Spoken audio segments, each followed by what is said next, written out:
Chapter 11, The Dueling Club. Harry woke up on Sunday morning to find the dormitory blazing with winter sunlight and his arm reboned but very stiff. He sat up quickly and looked over Colin's bed, but had been blocked from view by the high curtains Harry had changed behind yesterday. Seeing that he was awake, Madame Pomfrey came bustling over with a breakfast tray and then began bending and stretching his arm and fingers. "All in order," she said as he clumsily fed himself porridge left-handed. "When you finish eating, you may leave." Harry dressed as quickly as he could and hurried off to Gryffindor Tower, desperate to tell Ron and Hermione about Colin and Dobby, but they weren't there. Harry left to look for them, wondering where they could have got to and feeling slightly hurt that they weren't interested in whether he had his bones back or not.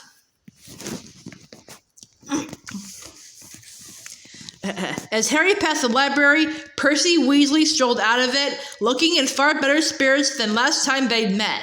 "Oh, hello, Harry," he said. "Excellent flying yesterday, really excellent. Gryffindor is just taking the lead for the House Cup. You earned 50 points. You haven't seen Ron or Hermione, have you?" said Harry. "No, I haven't," said Percy, his smile fading. "I hope Ron's not in another girl's toilet." Harry forced a laugh, watching Percy walk out of sight, and then headed straight for Moaning Myrtle's bathroom. He couldn't see why Ron and Hermione wouldn't be in there again, but after making sure that neither Filch nor any prefects were around, he opened the door and heard their voices coming from his locked stall. "It's me," he said, closing the door behind him. There was a clunk, a splash, and a gasp from within the stall, and he saw Hermione's eye peering through the keyhole. "Harry," she said, "you give us such a fright. Come in. How's your arm?" "Fine," said Harry, squeezing into the stall. An old cauldron was perched on the toilet, and a crackling from under the rim told Harry they had lit a fire beneath it. Conjuring up portable, waterproof fires was a specialty of Hermione's.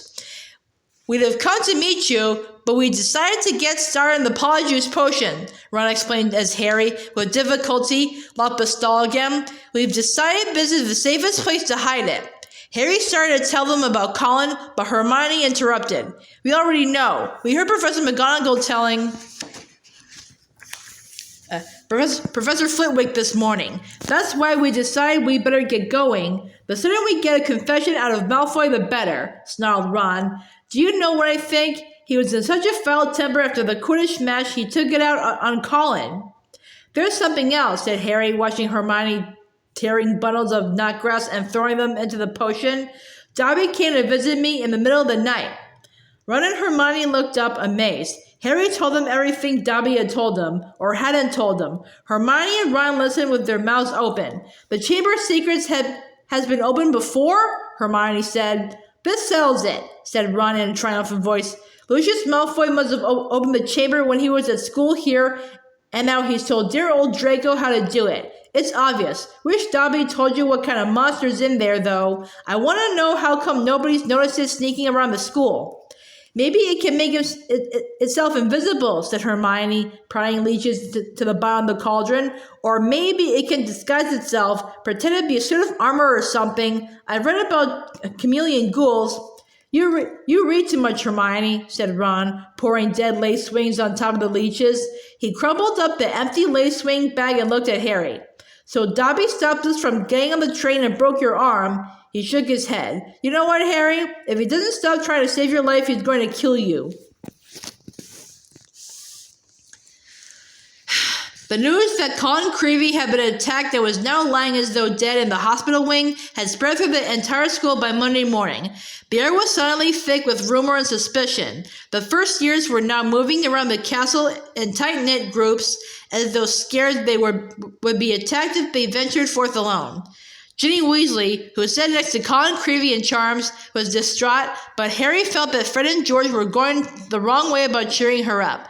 They were taking turns covering themselves with fur or boils and jumping out at her from behind statues. They only stopped when Percy, apoplectic with rage, told them he was going to write to Mrs. Weasley and tell her Ginny was having nightmares. Meanwhile, hidden from the teachers, a roaring trade in talismans, amulets, and other protective devices was sweeping the school. Neville Longbottom bought a large, evil-smelling green onion, a pointed purple crystal, and a rotting new tail before the other Gryffindor boys pointed out that he was in no danger. He was a pureblood and therefore unlikely to be attacked. They went for Filch first, Neville said, his round face fearful, and everyone knows I'm almost a squib.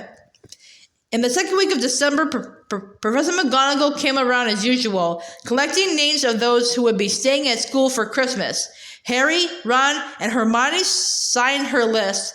They had heard that Malfoy was staying, which struck them as very suspicious. The holidays would be the perfect time to use the Polyjuice potion and try to worm a confession out of him. Unfortunately, the potion was only half finished. They still needed the bicorn horn, the boomslang skin, and the only place they were going to get them was from Snape's private stores. Harry privately felt he'd rather face Slytherin's legendary monster than let Snape catch him robbing his office. What we need, said Hermione briskly as Thursday afternoon's double potions lesson loomed nearer, is a diversion. Then one of us can sneak into Snape's office and take what we need. Harry and Ron looked at her nervously. I think I better do the actual stealing, Hermione continued in a matter-of-fact tone. You two will be expelled if you get into any more trouble, and I've got a clean record, so all you need to do is cause enough mayhem to keep Snape busy for 5 minutes or so. Harry smiled feebly. Deliberately causing mayhem in Snape's potions class was about as safe as poking a sleeping dragon in the eye. Potions lessons took place in one of the large dungeons. Thursday afternoon's lesson proceeded in the usual way. 20 cauldrons stood steaming between the wooden desks, on which stood breast scales and jars of ingredients. Snape prowled through the fumes, making waspish remarks about the Gryffindor's work while the Slytherins sniggered appreciatively.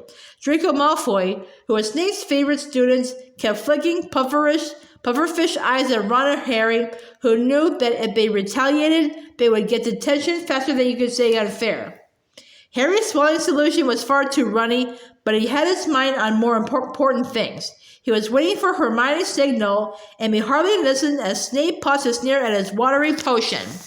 When Snape turned and walked off to bully Neville, Hermione caught Harry's eye and nodded. Harry ducked swiftly down behind his cauldron, pulled one of Fred's filibuster fireworks out of his pocket, and gave it a quick prod with his wand. The firework began to fizz and sputter. Knowing he had only seconds, Harry straightened up, took aim, and lobbed it into the air. It landed right on target in Goyle's cauldron. Goyle's potion exploded, showering the whole class. People shrieked as splashes of a swelling solution hit them. Malfoy got a faceful and his nose began to swell like a balloon. Goyle blundered around, his hands over his eyes, which had expanded to the size of a dinner plate. Snape was trying to restore calm and find out what had happened. Through the confusion, Harry saw Hermione slip quietly into Snape's office. Silence! Silence! Snape roared. Anyone who has been splashed, come here for a deflating draft. When I found out who did this... Harry tried not to laugh as he watched Malfoy hurry forward, his head drooping with the weight of a nose like a small melon. As half the class lumbered up to Snape's desk, some weighted down with arms like clubs, others unable to talk through gigantic puffed-up lips, Harry saw Hermione slide back into the dungeon, the front of her robes bulging. When everyone had taken a swig of antidote and the various swellings had subsided, Snape swept over to Goyle's cauldron and scooped out the twisted black remains of the firework. There was a sudden hush.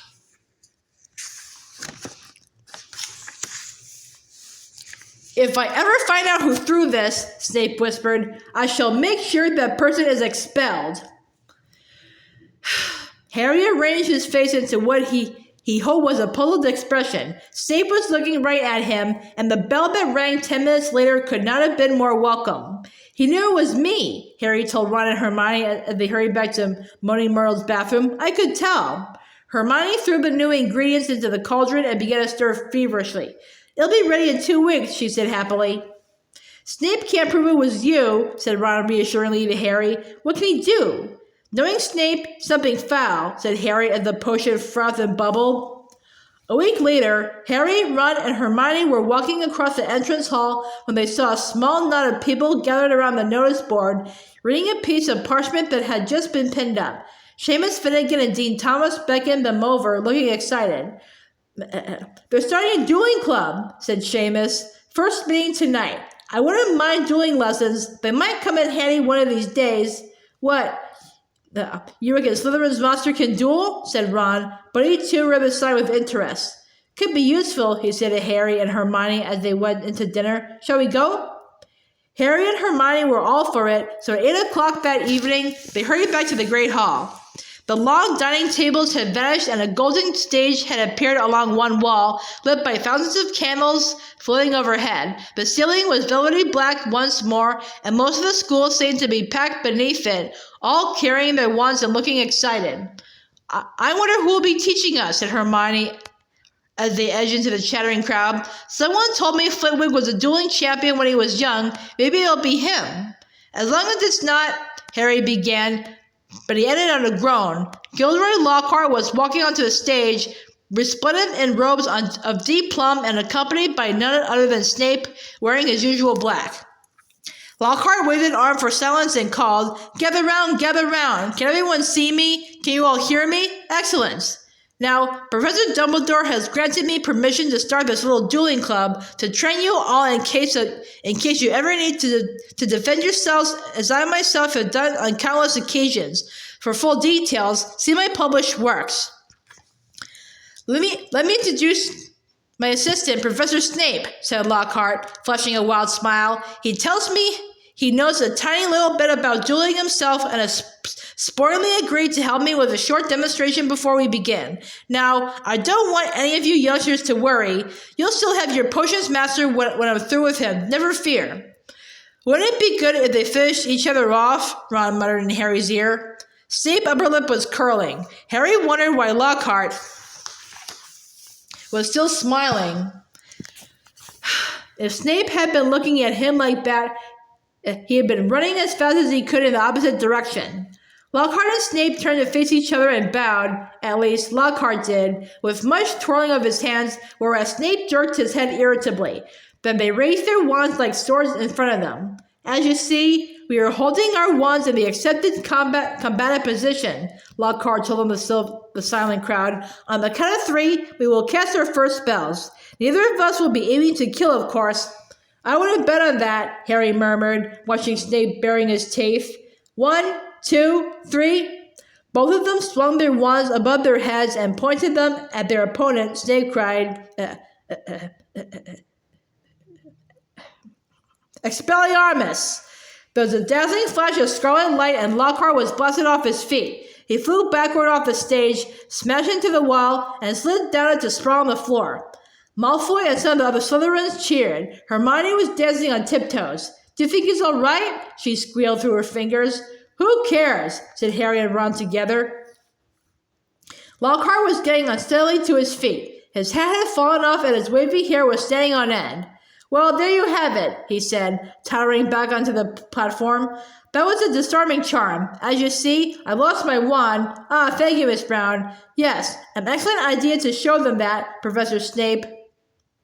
But if you don't mind my saying so, it was very obvious what you were about to do.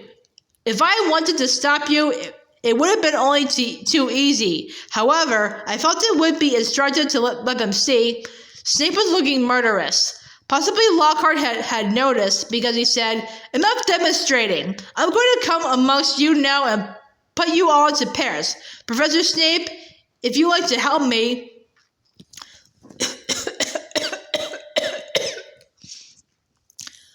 They moved through the crowd, mashing up partners. Lockhart teamed Neville with Justin Fletchley, but Snape reached Harry and Ron first.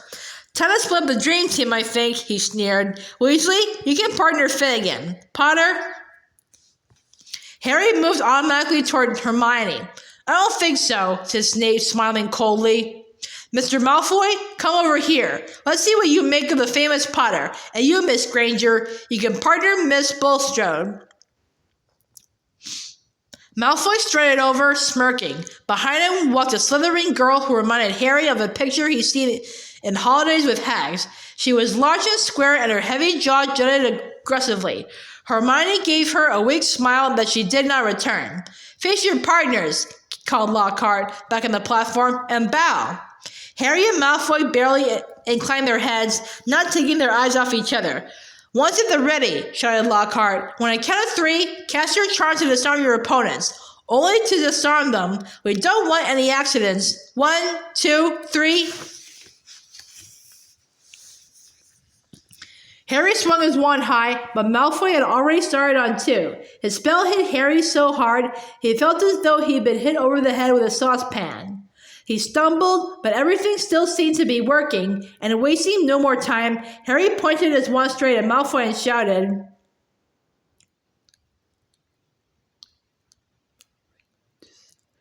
"Rictus Sempra!"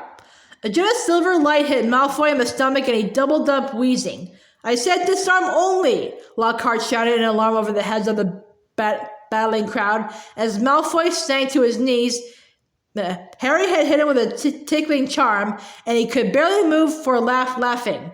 Harry hung back with a vague feeling it would be upsporting to bewitch Malfoy while he was on the floor, but this was a mistake. Gasping for breath, Malfoy pointed his wand at Harry's knees, choked.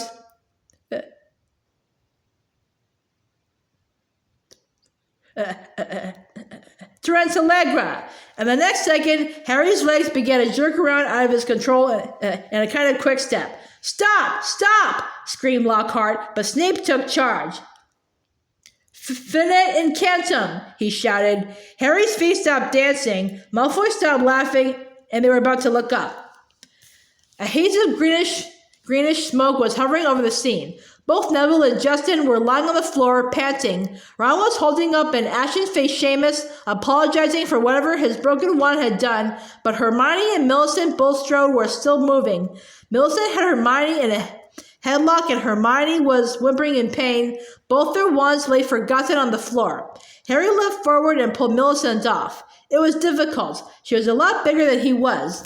"Dear, dear," said Lockhart, skittering through the crowd, looking at the aftermath of the duels. "Up you go, Macmillan." "Careful there, Miss Fawcett. Pinch it hard. It'll stop bleeding in a second, Boots."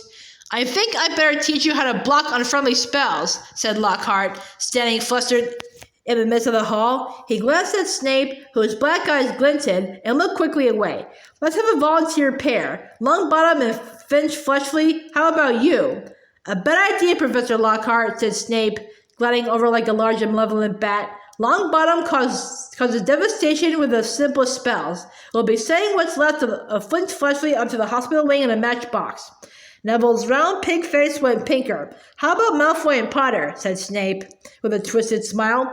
"Excellent idea," said Lockhart, gesturing Harry and Malfoy into the middle of the hall as the crowd backed away to give them room. "Now, Harry," said Lockhart, "when Draco points his wand at you, you do this." He raised his own wand, attempted a complicated sort of wiggling action, and dropped it. Snape smirked as Lockhart quickly picked it up, saying, "Whoops, my wand is a little overexcited." Snape moved closer to Malfoy, bent down, and whispered something in his ear. Malfoy smirked too. Harry looked up nervously at Lockhart and said, "Professor, could you show me that blocking thing again?" "Scared?" muttered Malfoy so that Lockhart couldn't hear him. "You wish," said Harry, out of the corner of his mouth.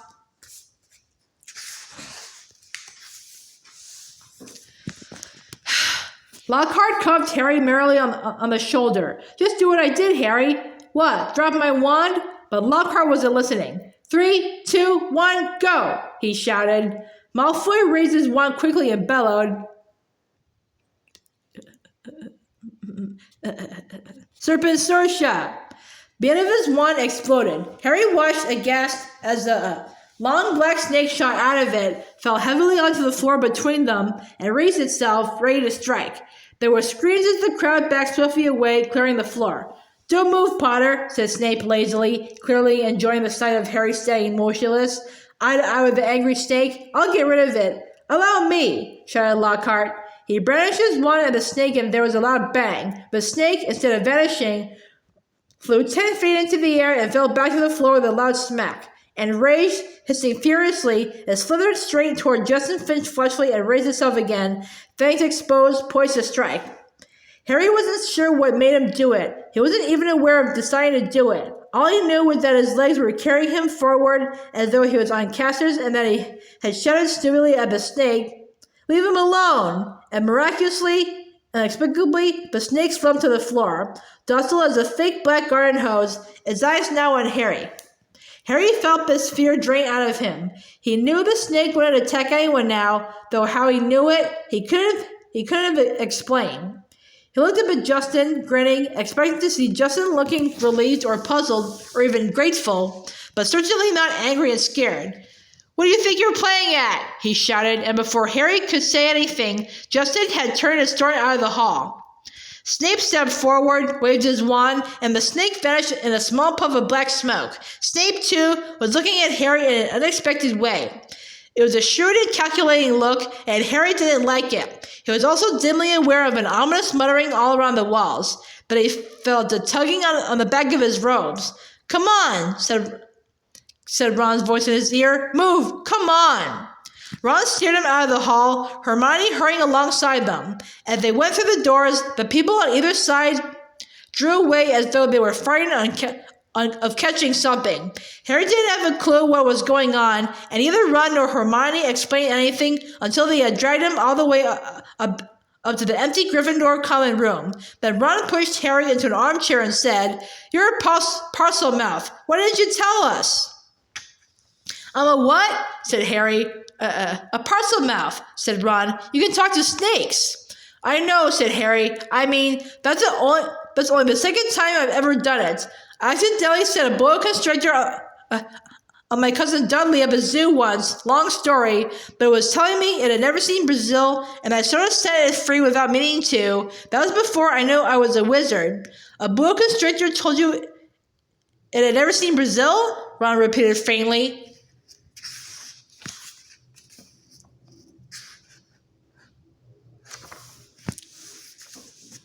"So," said Harry, "I bet loads of people here can do it." "Oh no, they can't," said Ron. "It's not a very common gift. Harry, this is bad." "What's bad?" said Harry, starting to feel quite angry. "What's wrong with everyone? Listen, if I hadn't told that snake not to attack Justin..." "Oh, that's what you said to it?" "What do you mean? You were there, you heard me." "I heard you speaking parcel tongue," said Ron. "Snake language. You could have been saying anything. No wonder Justin panicked. You sounded like you were egging the snake on or something. It was creepy, you know." Harry gaped at him. "I spoke a different language, but I didn't realize. How can I speak a language without knowing I can speak it?" Ron shook his head. Both he and Hermione who were looking as though someone had died. Harry couldn't see what was so terrible. "Do you want to tell me what's wrong with stopping a massive snake biting off Justin's head?" he said.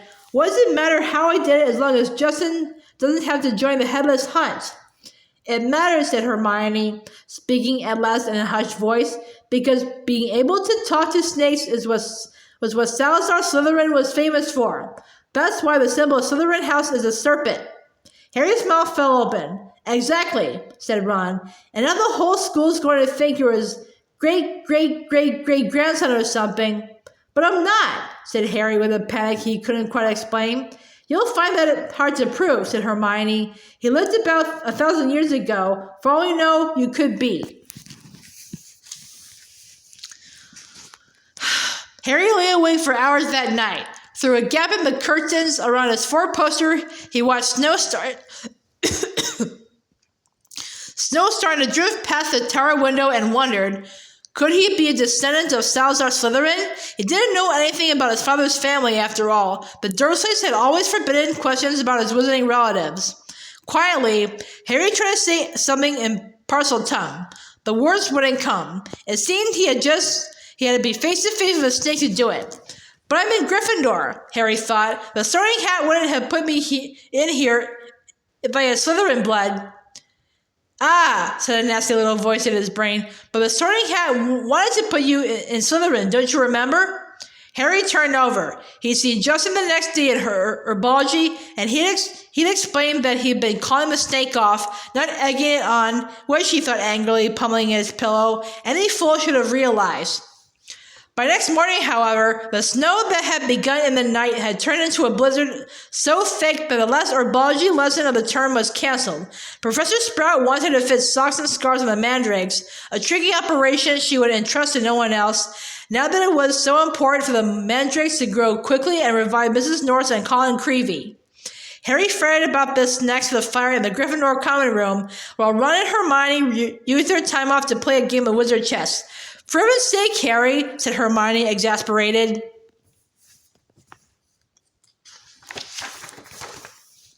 As one of Ron's bishops wrestled her knight off his horse and dragged him off the board. Go and find Justin if it's so important to you. So Harry got up and left through the portrait hole, wondering where Justin might be. The castle was darker than it usually was in daytime because of the thick, swirling gray snow at every window. Shivering, Harry walked past classrooms where lessons were taking place, catching snatches of what was happening within. Professor McGonagall was shouting at someone who, by the sound of it, had turned his friend into a badger. Resisting the urge to take a look, Harry walked on by, thinking that Justin might be using his free time to catch up on some work, and decided to check the library first. A group of the Hufflepuffs, who should have been in herbology, were indeed sitting at the back of the library, but they didn't seem to be working. Between the long lines of high bookshelves, Harry could see that their heads were close together and they were having what looked like an absorbing conversation. He couldn't see whether Justin was among them. He was walking toward them when something of what they were saying met his ears, and he paused to listen, hidden in the invisibility section. So anyway, a stout boy was saying, I told Justin to hide up in our dormitory. I mean to say, if Potter's marked him down as his next victim, it's best he keeps a low profile for a while. Of course, Justin's been waiting for something like this to happen ever since he let slip to Potter he was Muggle-born. Justin actually told him he'd been down for Eton. That's not the kind of thing you bandy about with Slytherin's air on the loose, is it? You definitely think it is Potter then, Ernie? Said a girl with blonde pigtails anxiously.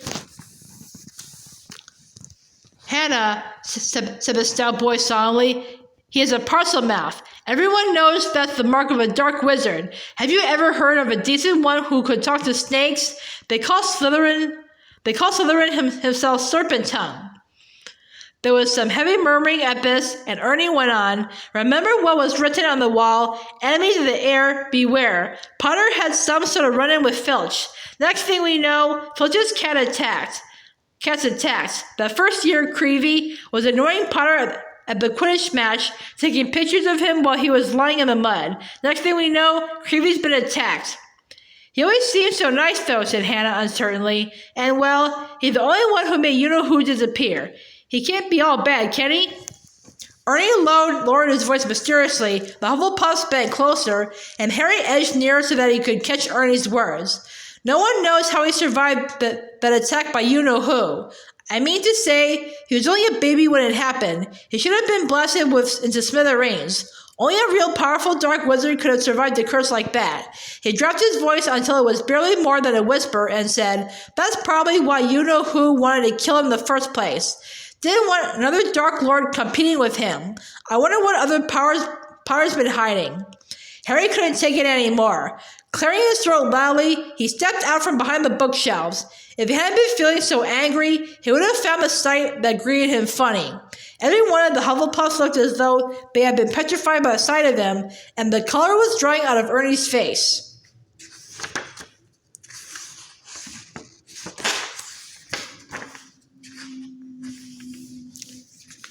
Hello, said Harry. I'm looking for Justin Fletchley. The Hufflepuff's worst fear had clearly been confirmed. Bill looked fearfully at Ernie. What do you want with him? Said Ernie in a quavering voice. I wanted to tell him what really happened with that snake at the dueling club, said Harry. Ernie bit his white lips and then, taking a deep breath, said, we were all there. We saw what happened. Then you noticed that after I spoke to it, the snake backed off, said Harry. All I saw, said Ernie stubbornly, though he was trembling as he spoke, was you speaking parcel tongue and chasing the snake toward Justin. I didn't chase it at him, Harry said, his voice shaking with anger. It didn't even touch him. It was a very near miss, said Ernie, and in case you're getting ideas, he added hastily, I might tell you that you can trace my family back through my 9 generations of witches and warlocks, and my blood's as pure as anyone, so... I don't care what sort of blood you've got, said Harry fiercely. Why would I want to attack Muggleborns? I've heard you hate those muggles you live with, said Ernie swiftly. It's not possible to live with the Dursleys and not hate them, said Harry. I'd like to see you try it. He turned on his heel and stormed out of the library, earning a reproving glare from Madame Pince, who was polishing the gilded cover of a large spell book.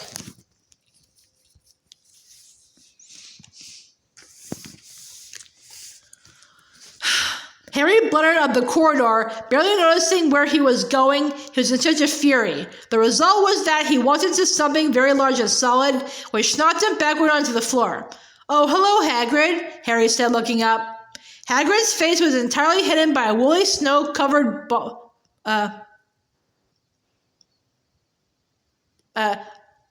balaclava, but it couldn't possibly be anyone else, as he filled most of the corridor in his moleskin overcoat.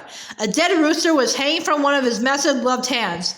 All right, Harry, he said, pulling up a balaclava so he could speak. Why aren't you in class? Cancelled, said Harry, getting up. What are you doing here? Hagrid held up the limp rooster. Second one killed this term, he explained. It's either foxes or a blood-sucking bugbear, and I need the headmaster's permission to put a charm around the hen coop. He peered more closely at Harry from under his thick, snow-flecked eyebrows. You sure you're all right? You look all hot and bothered. Harry couldn't bring himself to repeat what Ernie and the rest of the Hufflepuffs had been saying about him. It's nothing, he said. I better get going, Hagrid. It's Transfiguration next, and I've got to pick up my books. He walked off, his mind still full of what Ernie had said about him. Justin's been waiting for something like this to happen ever since he let slip to power he was Muggle-born.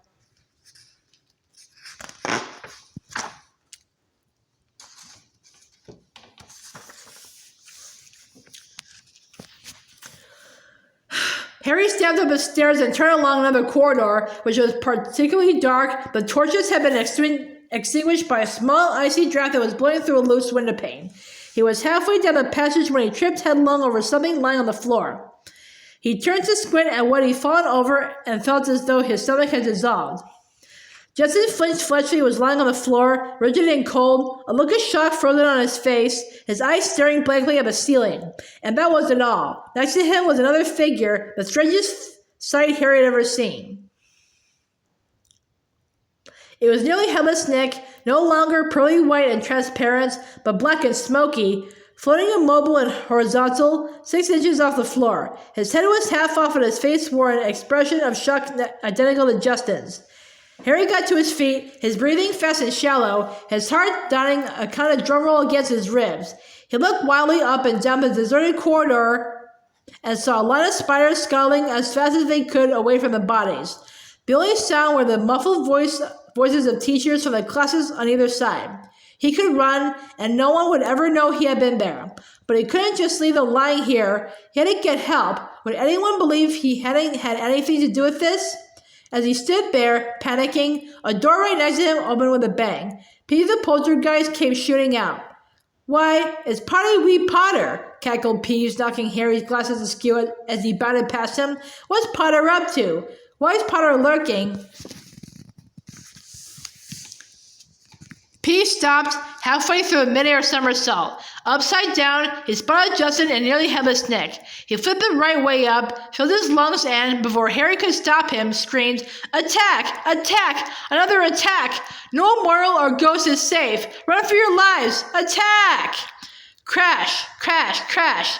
Door after door flew open along the corridor and people flooded out. For several long minutes, there was a scene of such confusion that Justin was in danger of being squashed and people kept staying in nearly headless Nick. Harry found himself pinned against the wall as the teacher shouted for quiet. Professor McGonagall came running, followed by her own class, one of whom still had black and white striped hair. She used her wand to set off a loud bang, which restored silence and ordered everyone back into their classes. No sooner had the scene cleared somewhat than Ernie the Hufflepuff arrived, panting on the scene. Call in the act! Ernie yelled, his face dark white, pointing his finger dramatically at Harry. That'll do, Macmillan, said Professor McGonagall sharply. Peeves was bobbing overhead, now grinning wickedly, surveying the scene. Peeves always loved chaos. As the teachers bent over Justin and nearly headless Nick, examining them, Peeves broke into song. Oh, Potter, you rotter. Oh, what have you done? You're killing off students. You think it's good fun. That's enough, Peeves, barked Professor McGonagall, and Peeves zooming away backward with his tongue out at Harry.